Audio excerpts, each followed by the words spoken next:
Hey, hey, everyone. I am coming in on a broadcast here with my sweet sister in Christ. Pooja Chilukuri is here with me, and I wanted to welcome her real quick. We're having a hangout session, so you guys are just getting to see us girls being sisters in Christ right now. Hey, Pooja. Thank you, April. Thank you. Hey, it's good to be here. So you have so many things. I want to definitely just let everyone know, like, who is Pooja? You want to? They know who I am, but you want to tell them who you are. It's so funny. When you ask that, the first thing I think of is my kids. It's just so natural for me. I'm just like, oh, I'm a mom. But I also do other things. I love to write, so I'm an author. And God put in my heart about 8 years ago, I wanted to be in the field of health and wellness because healing has been such a part of my life story. And I just kind of want to bring that in some form and shape into the world. So, being a nutritional therapy practitioner and a health coach and a wellness educator has allowed me to do that. I love how you tied that together. Wellness educator. It's just like that. That in and of itself like encompasses so much. It's not just about our body. I mean, it's not just about our minds. It's not just about emotions in our heart. It's the whole thing. So, Yes, absolutely. what is your definition of wellness? Just so the audience knows what we're talking about. Oh, yes. I think, April, for me, how I define it is it when I feel that different aspects of my life are balanced and I feel happy and content within. Um, that's what begins to take shape for me. That's the word wellness. When I think of the word wellness, that's what comes into mind. Like thriving. I think of a flower that's blooming and it's getting all the sunshine and the water and the fertilizer. It's getting everything it needs. And then it just blooms and gives out this fragrance, right? Like that's the image that popped in my head when you asked that question. And I think our lives are, you know, something we have to nurture. And so it begins with mind, body, spirit. It's true. Wow. We're talking about gardening. That's awesome. I mean, this is the summertime. This is a perfect time to be talking about gardening. Yes. So you're over in North Carolina. What in the world do you guys got going on over there? Because we have humidity here in Oklahoma, and it's nice and warm, but it's starting to feel like sticky in the air in some of the days, and so I'm just like, what's North Carolina like? It's not that much different, April. We're hot today, and it's definitely going to get stickier as the summer progresses. So, So do you guys have yeah. like a lot of moisture that comes in on the ocean and stuff coming? You guys are so close. I'm in the middle of land. Yes. Oh, yes. We do. And, it's really funny. I always say North Carolina weather is very temperamental. You could be summer one day and spring the next day and winter another day, like all within the same week or same month, even. But in the Really? summer, it's a little bit more consistent. And there are more hot days than cooler days. So, Wow. yeah. That's see, Yeah. and now we're talking about weather because we went from gardening to weather in that split second there. so so you have like so much to share about life in general. But I want to see if we could maybe possibly give the audience a little bit of a glimpse of what we talked about on the podcast show so that they know what to expect coming up tonight for the release. So we delved into uh, hmm, what to cover. Religion was one of the big things that we talked about, as well as ministry work actually turning into something of a practice of idolatry almost. And so what are your thoughts about some of that, just to glean some more wisdom, if you will, if you'll grace us with a little bit of that, because man, your Absolutely. walk, girl. Go ahead. I will have to say my walk with God has been very crazy for sure. For sure. I've been in two different religions. I grew up Hindu. At about when I was 19 years old, I became a Christian, and I went to church for the next 17 years as a duty or as a. It was legalistic. At first, it started out that it wasn't. It was for just because I wanted to worship God and I wanted to learn about this new religion that I had stumbled upon. And so I share my story on the podcast, that transformation, how that happened. And then, of course, once I was there for 17 years, I think what happened was I stopped listening to the voice of God inside me. And I started listening more to what everybody else wanted from me or what they were telling me. Instead of doing my personal Bible studies, I was depending more on other people's interpretations. And very quickly, I fell into the trap of, I call it the trap of religion because it is a trap of being under somebody else's control. So you're not experiencing the freedom that you have with God to Mm. express yourself and to hear from Him. And I think I led because I was very deep into the ministry, trying to do everything. There was Sunday school, there were women's groups, prayer groups. I'm so busy doing that I just didn't take the time to be. And I Mm. think that's where I fell into a trap. And I think we talked about all of that in the podcast in great details, April. So yeah, I'm inviting everybody to tune in. Yeah, for sure. Me too. Invitation. It's laid out. Yes. So, as So, far as all of the many moving parts, of course, we delve into it pretty deeply on the podcast show. And I don't know what it was, and I'm going to share this with folks so that they know in advance. But man, there was just like this. She's got so many deep, you know, I don't know if you call them necessarily nuggets, but there's like a lot of wisdom being shared on the podcast. And it was one of those things where in the middle of the conversation, I think that I was actually personally avoiding the confrontation of the subject matter because, man, there is so much to say about how we get caught up um, in obligations of things that we're doing. And so I love how you just pointed that out, though. There's a big difference between that and just being, being in Him, being in His it's like presence. I think of Mary and Martha all the time. The two sisters, right? Mary was also busy doing, but Martha took the time to be. And so I guess my whole life was a big Martha. Hmm. Yeah, that's good. So, That's really good. Have you actually read that book? What was it? By Joanna Weaver. It's like having a, what is it? Having a Mary heart in a Martha world, or vice versa. What is it? oh, yes, I've heard of it, but I've not read it. Yeah, having a I've Mary not heart read in a it. Martha world. Yeah. So it's exactly like lining up with what you're talking about right now. So maybe someone needs to read that book, but who knows? It's just there's just so much that this world is like super fast and everybody's wanting this like convenience, push a button and it's there type of response. And unfortunately, and entertainment too on top of everything else. And unfortunately, the church has sort of been drawn into the culture and conformed to the culture.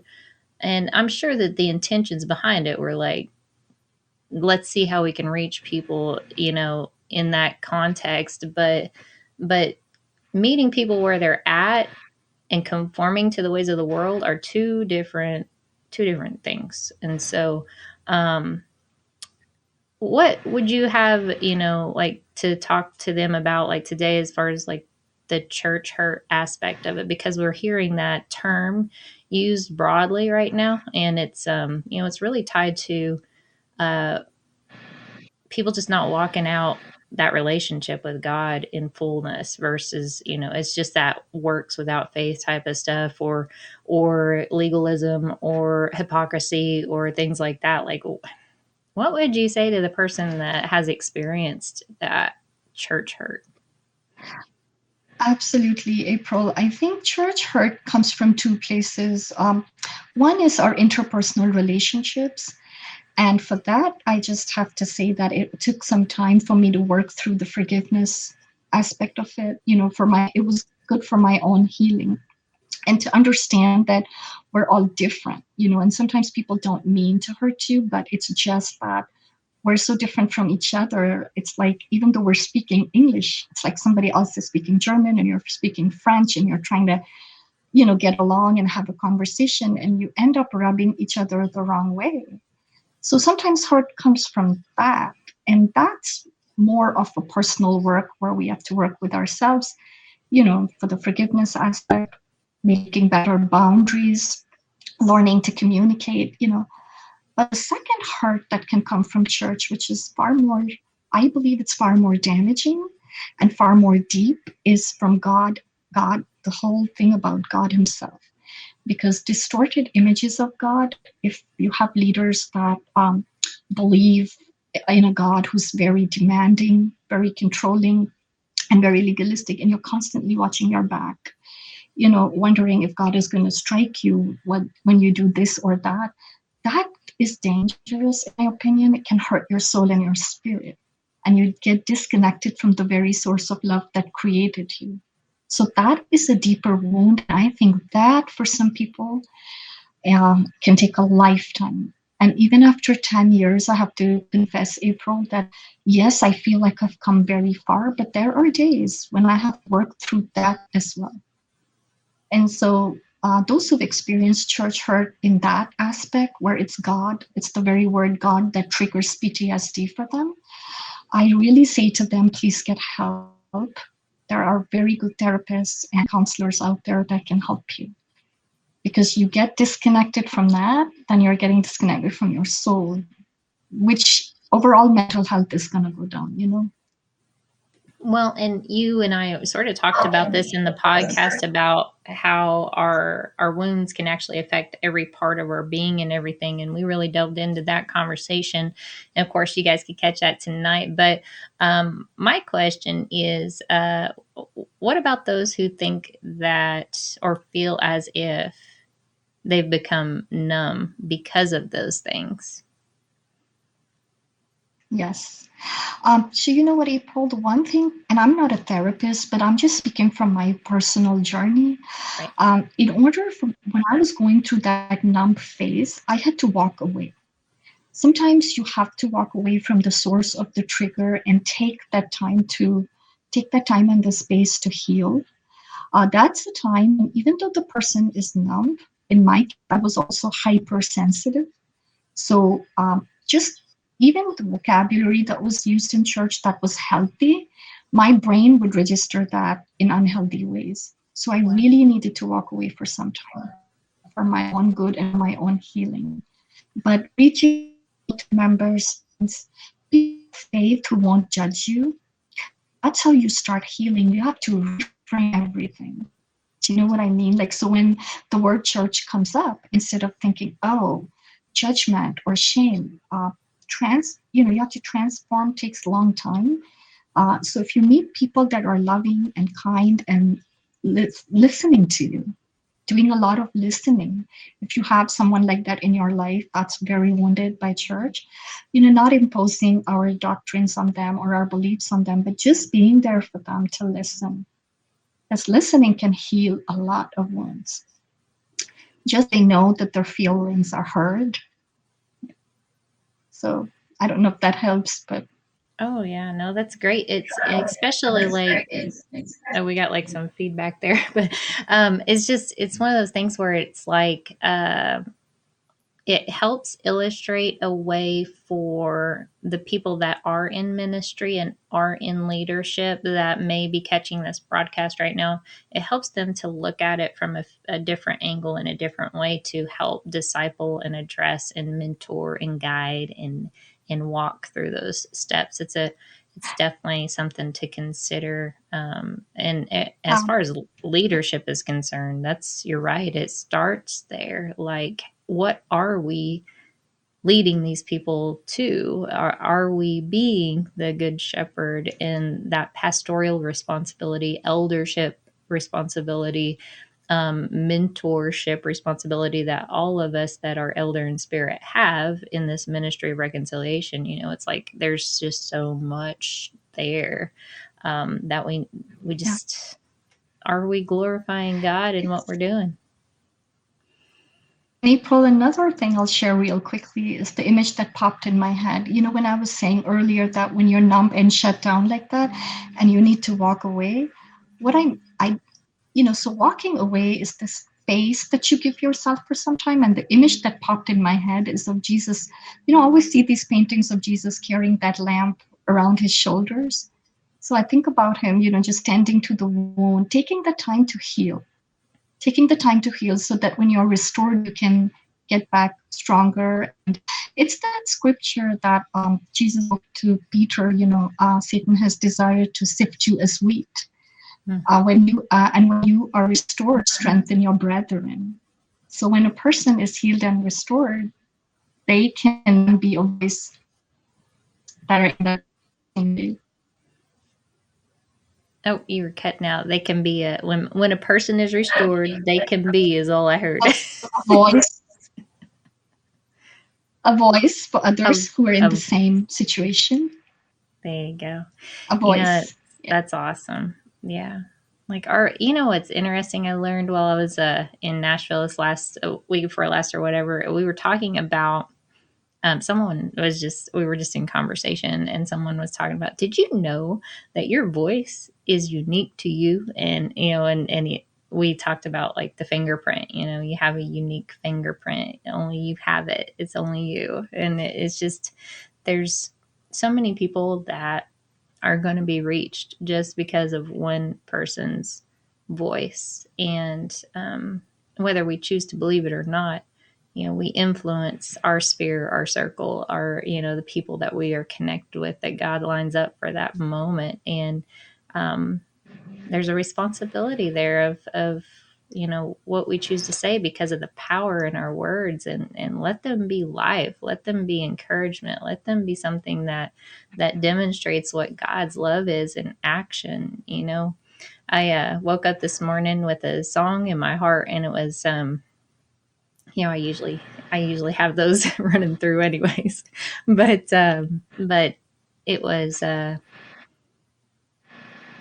all you ever wanted was my heart, is what the lyric line was. And if we could just get to that understanding that that is the foundational piece, that is what Jesus, you know, holds and takes care of. You know, it's that piece is where all of these things grow from. That's where the beautiful blooming flower comes in, because we have this garden that we he maintains for us and takes care of and nurtures and waters and all of the above. You know, it's just so good.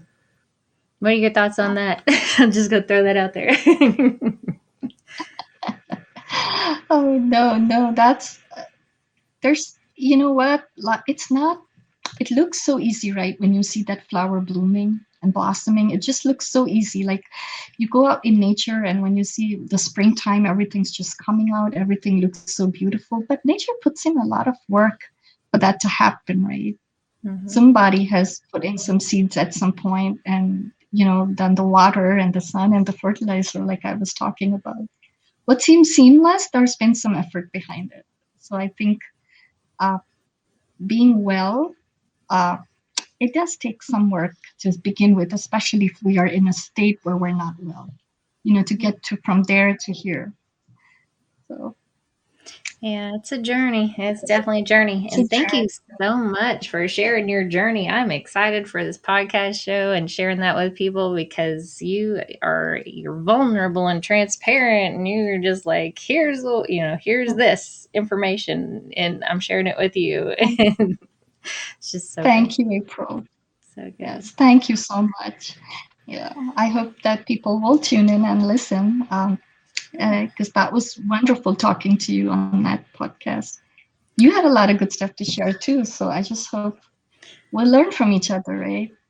Yeah, I was in the editing and going back through it and listening and stuff. Man, I was just like, man, I don't even know. I can't even hold a candle. I was, slightly comparing a little bit, but I was like a kid in a candy store is what I felt like to talk and visit with you. But it was just that, you know, my heart and spirit recognized your heart and spirit, and since day one, since we've met, and there was just this sweet gentleness about you, in the spirit. And I'm sitting here like, man, I don't know, I guess I was just excited, like bubbling over Thank when you, April. I was I like, felt the the Holy same way. Spirit's fixing to move. It was that kind of thing. Yeah, absolutely. But well, Latasha is jumping on here and she says it's hot in Oklahoma. Girl, yes, I know. I know. It is hot. Well, if you guys want to connect with Pooja, she's got her own website. She's got Facebook pages for her book as well as the nutritional and coaching and such. She's on Twitter. She's on Instagram. All you have to do is find her at PoojaChilukuri.com, and then I think on her website she has. Do you have all your links to connect to all those places? Yes, There you I go. do. I do.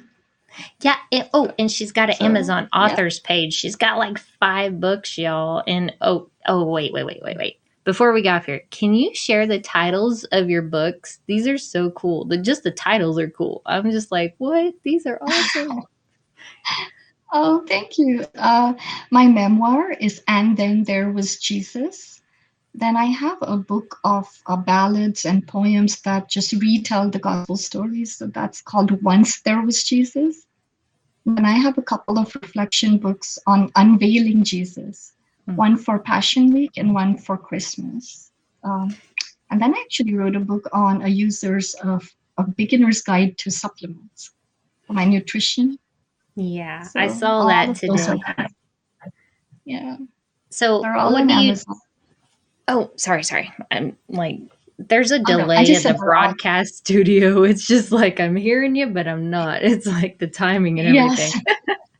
But go ahead. Oh no, I was just gonna say they're all on Amazon. Okay.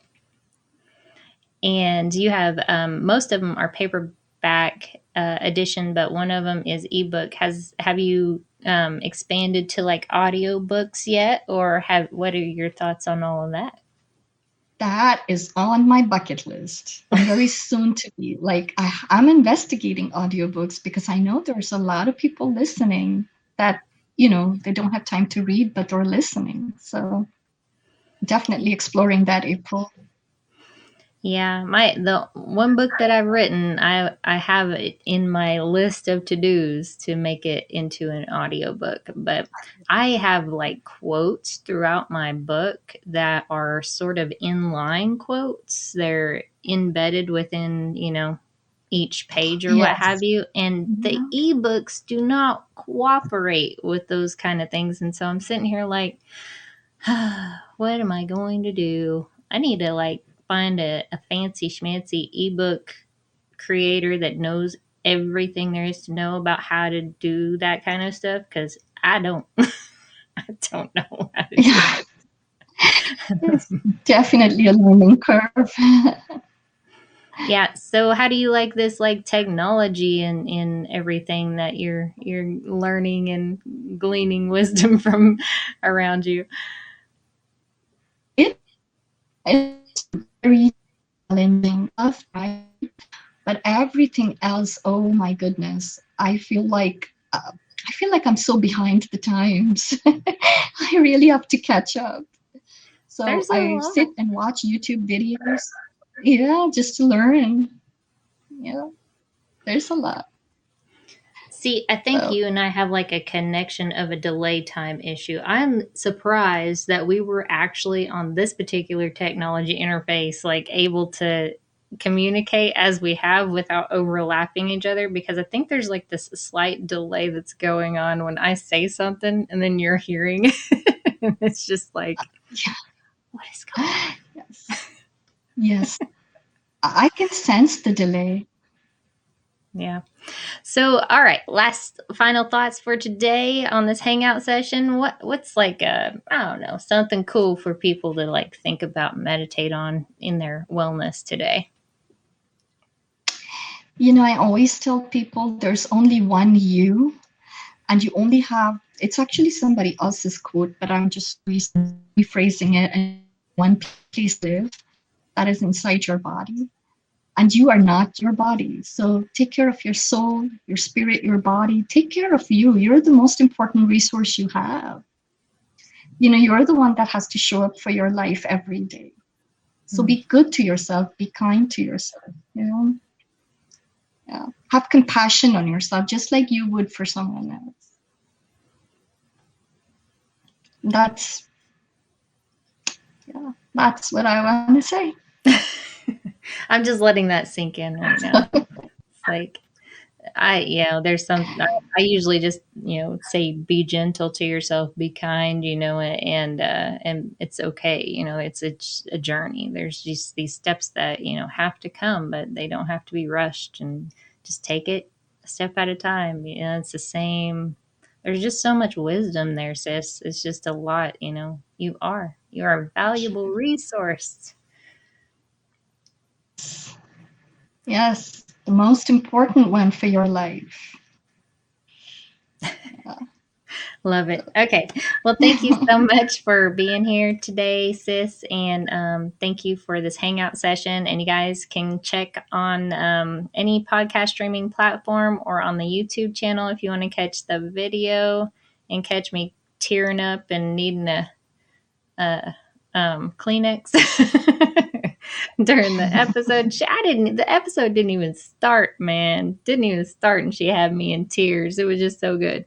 So, yeah, I just encourage you guys to check on that. Subscribe to the YouTube channel. Go connect with Pooja's stuff, all of her stuff. Get connected. She has this private group that she does that's for her podcast that she does, Be Made Whole, and you can find that Yes. literally under groups at Be Made Whole. That's it on Facebook. So y'all are just, man, there's so many things out there that this life throws at us, and if we could just connect with people that can just pour into us like Pooja does, and have all of that in our circle, life would be just so much better. There's just so much, beauty and love in operation when we connect to people in the body. So I just encourage you guys to find those resources so that your resource of you can be made whole. There you go. There you go. All right, sis. Thank you so much. God bless you guys.